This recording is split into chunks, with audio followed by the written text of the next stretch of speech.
नमस्कार सांगमाने रीना किचन को आपण मानकु बहुत बहुत स्वागत। मु आज घरे मैदारे पापड़ी रेसिपी बनैबी। ए रेसिपी घरे बनैबा बहुत सहज।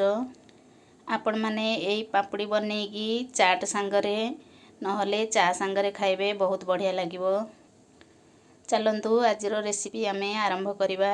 आउ ए रेसिपी बनैबा पई मु कोन सब सामग्री नैची चलंतु आपण मानकु मु देखै दउची। पापड़ी बनैबा पई मु ए सबु सामग्री नैची। एठी मु 150 ग्राम मैदा नैची, हाफ चम्मच कला जीरा नैची, हाफ चम्मच जुआणी नैची, स्वाद अनुसार लूण नैची। एठी मु सनफ्लावर तेल नैची, आपण आ जगह रे गुआ घियो भी नै परिबे। आ मु एठी 1 ग्लास पानी नैची।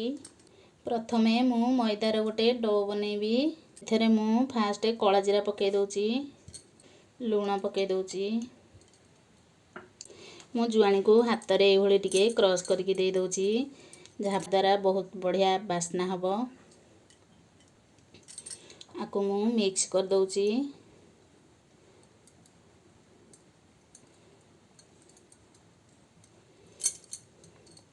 एबे मु एथरे तेल ऐड कर दउची।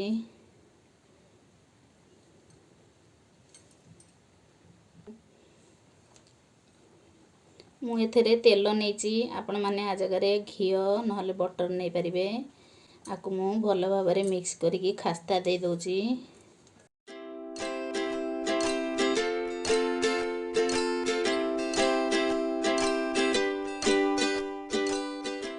देखंतु आकु पूरा मु भलो भाबरे मिक्स कर देची।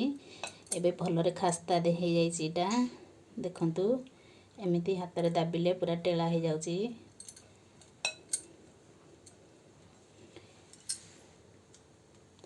एबे मु एथरे अल्प अल्प पानी देके आकु चकुड़ीबी।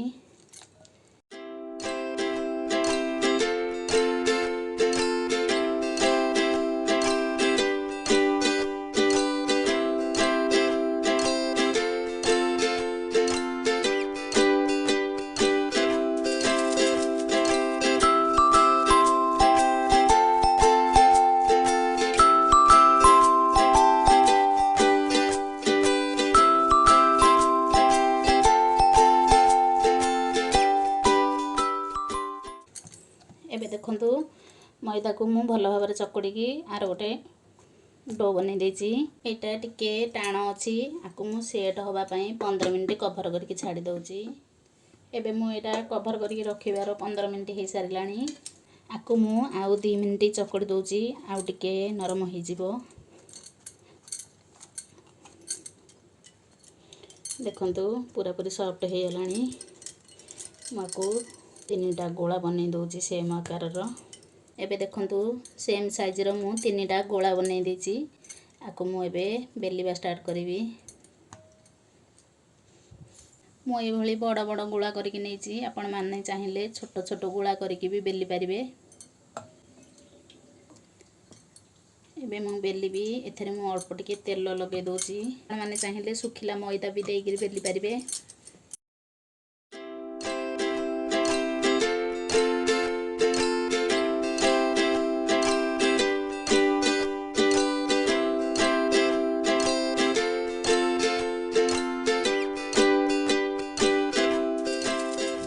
एटा मु पूरा पूरी पतला करके बेली देची। एबे मु आकु गोल गोल करी काटी देबी। मु आकु गोल गोल करी काटिबा पई गोटे ग्लास नै जाईची। मु आकु गोल गोल करी काटी दउची। देखंतु मु आकु गोल गोल करी काटी देची। गोटे कंटा चामच साहाଯ୍य रे ए भली कोणा कोणा कर देबी, जा फल रे एटा फुल्ली बनी। एबे मु आकु गोटे गोटे करके प्लेट को बाहर कर दउची।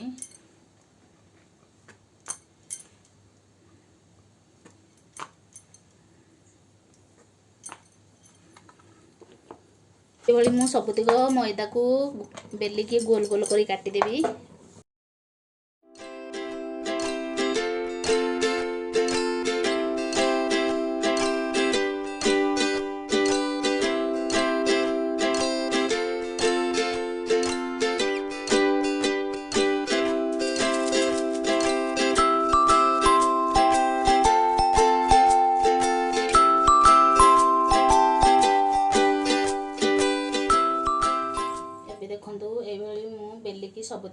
प्रस्तुत कर देछि। एबे आकु छाणीबा। एठी देखंतु मु पांपुड़ी छाणीबा पई तेल करेई बसै देछि। तेल गरम करूछि। तेल गरम हो जाइछि। मु गोटे गोटे करके एथरे पकाउछि। तेल को ये भली लो फ्लेम रे अल्प गरम करके पकेबे। बेसी गरम कले एटा भीतर कंचा रहिबो, नरम रहिबो आ ऊपर लाल हो जिवो।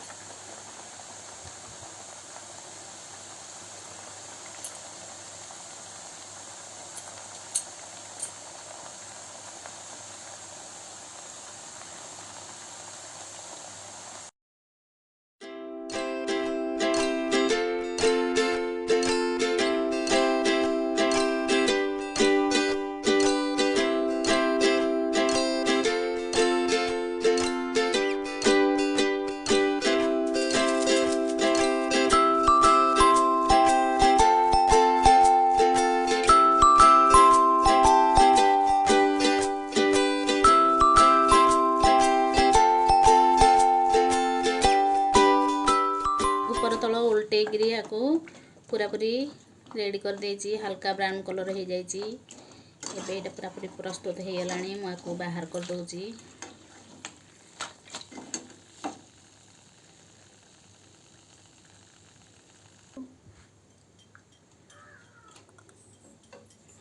एठी मु गोटे प्लेट रे टिश्यू पेपर पके कि नै जाइछि। एबे मु एई भली सबुतिक पापड़ी की छाणी दोछि। देखंतु तेल हमर पूरा ठीक गरम अछि। मु एटा पकेला माने संगे संगे ऊपर को उठी जाउछि।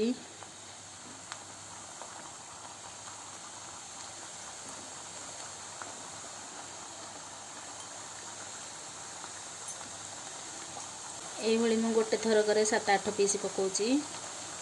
देखंतु एई भली मु सबुतिक पापड़ी छाणी देछि।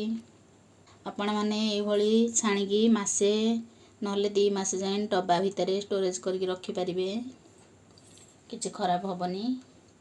एटा केते क्रिस्पी हेछि चलंतु मु देखे दोछि।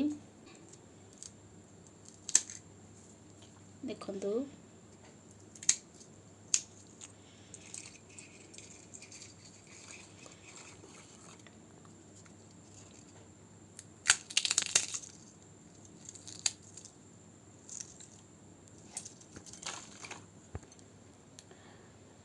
आपण माने एई भली मो वीडियो देखिकी घरे बनेबे। आउ केमती लागुची मते कमेंट करी कहिबे। जदि मो रेसिपीटी आपण मानकु भलो लागुथिबो ताहले मो चैनल को लाइक शेयर सब्सक्राइब करिबा पई भूलिबे नाही। रहुची।